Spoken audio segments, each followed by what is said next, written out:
Hello friends, स्वागत है आपका आज की इस वीडियो में। फ्रेंड्स, आज के इस वीडियो में आप देख सकते हैं कि मैंने बीपीएससी टीआरई 2.0 का प्रश्न पत्र लिया है। ठीक है, यहाँ पे मेरे पास लैंग्वेज और जनरल स्टडी हिंदी का यहाँ पे हमारे पास प्रश्न पत्र है, जिसमें हम आज लैंग्वेज के सेक्शन को देखने वाले हैं। ठीक है, तो लैंग्वेज के सेक्शन को हम देखते हैं। चलिए स्टार्ट करते हैं वीडियो को।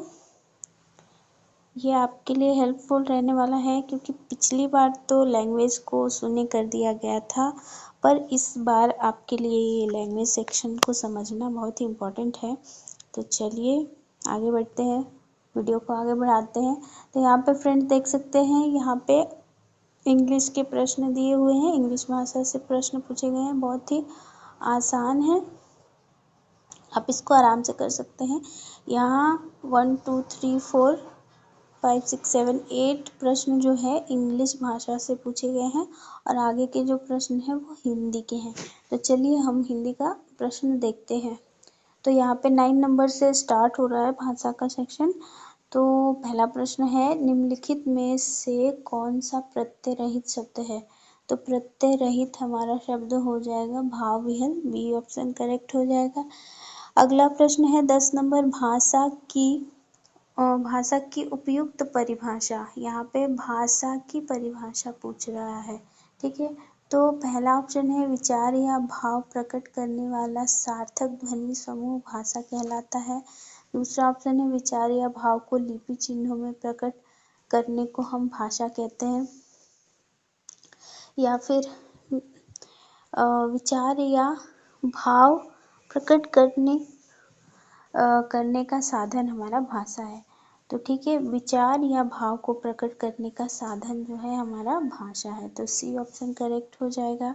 नेक्स्ट प्रश्न पे चलते हैं। 11 नंबर है, स्वर कितने प्रकार के हैं? यानी कि प्रश्न पूछा है, स्वर के कितने प्रकार हैं? ए ऑप्शन 2 प्रकार हैं, बी 3, सी 4, डी उपरोक्त में से एक से अधिक, या उपरोक्त में से कोई नहीं। तो स्वर का हमारे पास 3 प्रकार है। स्वर के 3 प्रकार कैसे हैं? एक होता है ह्रस्व स्वर, ठीक है, उसके बाद एक होता है हमारा दीर्घ स्वर, और तीसरा जो होता है वो होता है प्लुप्त स्वर। ठीक है, ये होता है हमारा प्लुप्त स्वर। तो स्वर के यहाँ पे 3 प्रकार होते हैं। ठीक है, तो ये हमारा ऑप्शन हो जाएगा 3।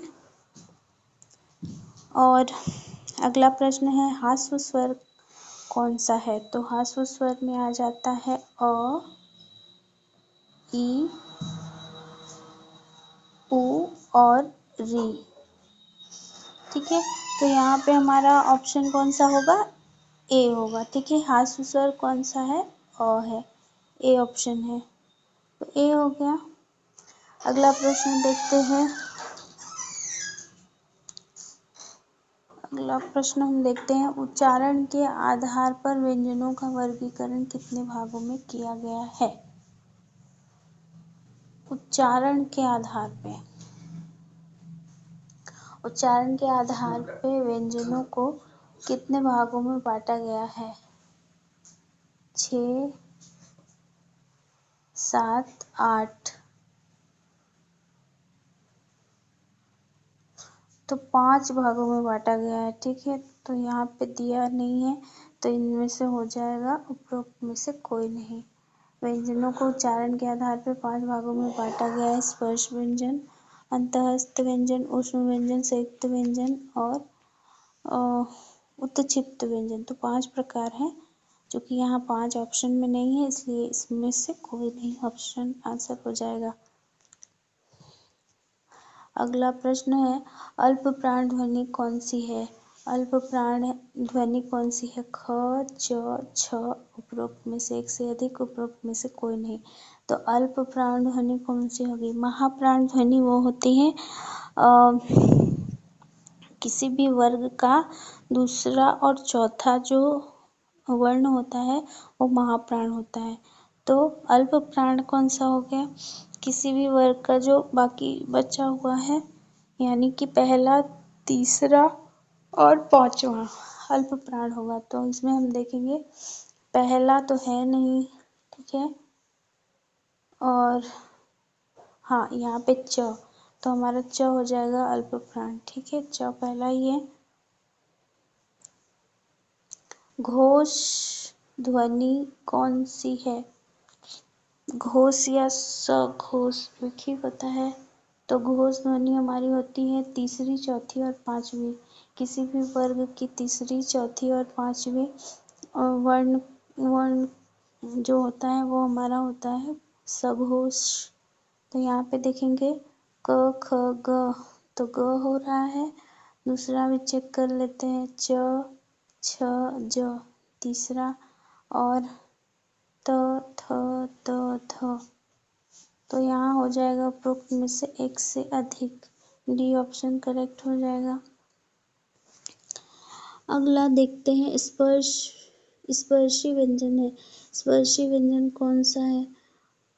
तो स्पर्शी व्यंजन हमारा क वर्ग से लेकर के प वर्ग तक के सभी व्यंजन स्पर्श व्यंजन कहलाते हैं। तो यहाँ पे स्पर्शी व्यंजन में प फ ब भ, प फ ब भ म, तो ये सारा हो जाएगा। तो यहाँ आंसर हो जाएगा एक से अधिक, उपरोक्त से एक से अधिक।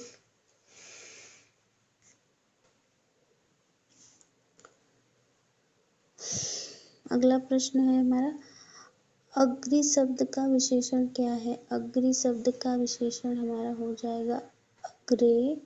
बी ऑप्शन करेक्ट हो जाएगा। यहाँ पे अगला प्रश्न है, प्रकंपी व्यंजन है। प्रकंपी व्यंजन, प्रकंपी व्यंजन को ही हम लुंठित व्यंजन भी कहते हैं। तो लुंठित व्यंजन हमारा यहाँ कौन सा है? तालु स है, या फिर ये स है या र है। तो लुंठित व्यंजन है हमारा र। तो सी ऑप्शन करेक्ट हो जाएगा। अब यहाँ पे नेक्स्ट है, अर्धस्वर है। अर्धस्वर है ऑप्शन ए य, ऑप्शन बी व, ऑप्शन सी ड़। तो अर्धस्वर हमारा होता है य को हम अर्धस्वर भी मानते हैं। च वर्ग का व्यंजन है। तो च वर्ग का व्यंजन आप च वर्ग का पढ़ लीजिए, च छ ज छ, ये तीनों ही च वर्ग के व्यंजन है। तो यहाँ आंसर हो जाएगा हमारा उपरोक्त में से एक से अधिक।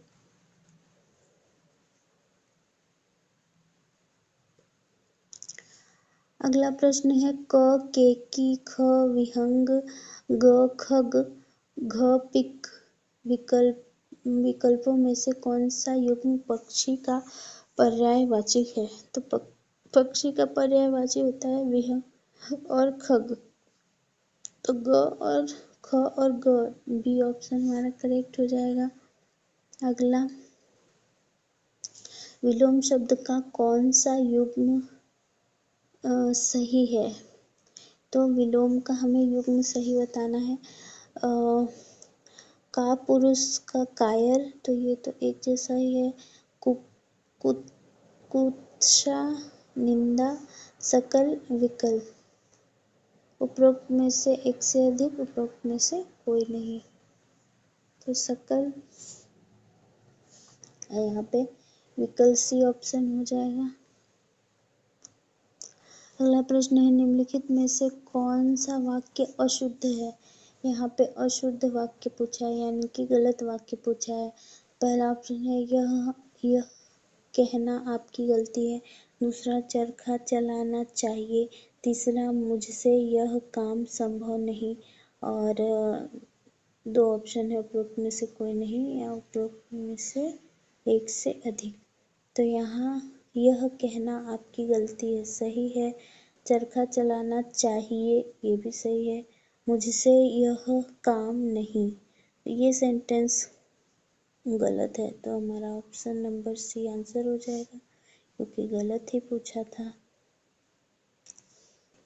रचना के आधार पे कौन सा विकल्प वाक्य का भेद नहीं है?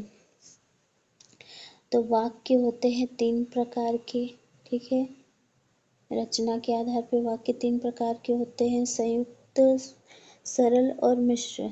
यहाँ पे उपवाक्य हो जाएगा। ठीक है, आंसर ए हो जाएगा। जिन शब्दों से न्यूनता, लघुता, हीनता, तुच्छता का बोध हो उसे हम क्या कहेंगे? उनार्थी शब्द, एकार्थी शब्द, अनेकार्थी शब्द। तो यहाँ ये सारे शब्द जो क्या है, एक अर्थी है। ठीक है, क्योंकि सबका एक ही मतलब है, अर्थी शब्द हो जाएगा।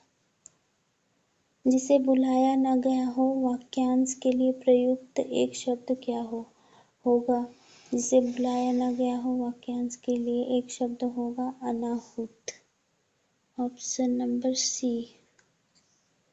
अगला प्रश्न है, संख्या की माप तौल का बोध कराने वाले विशेषण क्या कहलाते हैं? तो संख्या की माप तौल यहाँ पे पूछा गया है। संख्या की माप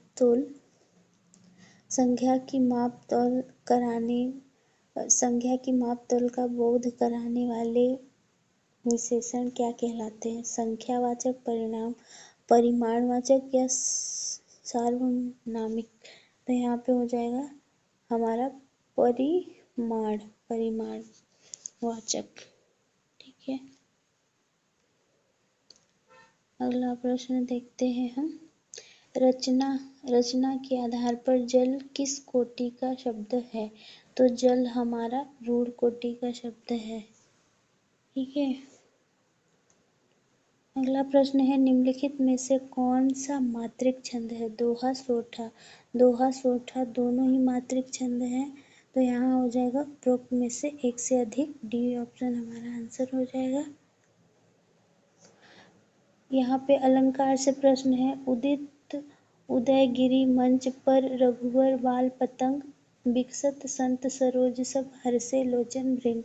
तो उपरोक्त दोहे में कौन सा अलंकार है? तो यहाँ पे रूपक अलंकार है हमारा।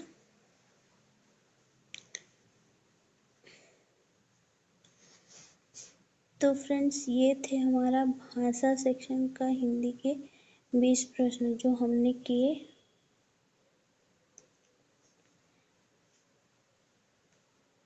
तो यहाँ आपने देखा कि प्रत्यय से प्रश्न पूछा गया है, भाषा की परिभाषा से पूछा गया है, स्वर और व्यंजन से पूछा गया है प्रश्न। उसके बाद यहाँ पे विलोम शब्द और वाक्य, शुद्ध वाक्य और अलंकार, छंद से भी एक क्वेश्चन पूछा गया है। ठीक है, वाक्य से पूछा गया और संज्ञा से पूछा गया है। तो ये सारे जो व्याकरण के टॉपिक हैं वो आपको अच्छे से तैयार करके ही जाना है। ठीक है, तो आई होप आपको ये वीडियो अच्छा लगा हो। मिलते हैं नेक्स्ट वीडियो में, तब तक के लिए धन्यवाद।